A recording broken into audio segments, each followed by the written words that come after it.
ఒక్కసారి పెద్ద మనసుతో ఆలోచించు మహారాజా. భీమున్నే కాదు పాండవులందరినీ చంపిన మీ కుమారులు తిరిగి వస్తారా? యుద్ధం జరిగిపోయింది, అంతా సమాప్తం అయిపోయింది. అనవసరంగా మీరు తొందరపడి అపవాదను మూట కట్టుకోకండి అని అన్నాడు. ధృతరాష్ట్రుడు సిగ్గుతో తల వంచుకున్నాడు. అప్పుడు కృష్ణుడు అతని దగ్గరికి వెళ్లి, ధృతరాష్ట్ర మహారాజా, నేను చెప్పింది జాగ్రత్తగా గుర్తుపెట్టుకోండి. యుద్ధం ఈ నాడిలా ముగిసిందంటే ఇది నిన్నటితో మొన్నటితో కాదు.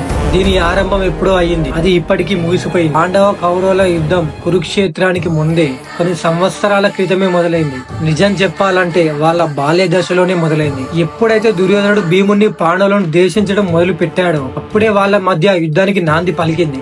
పైగా మీ కొడుకు మీ కళ్ళ ముందే చెడు మార్గంలో వెళ్తుంటే అతన్ని మందలించి సరైన మార్గంలో నడపలేకపోయారు. విధి పాండవుల రూపంలో అతని అధర్మాలకు జవాబు చెప్పింది.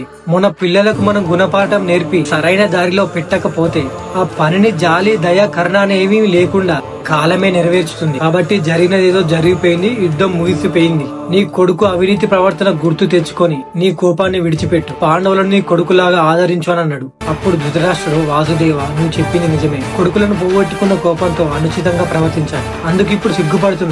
నాకు జ్ఞానోదయం అయింది.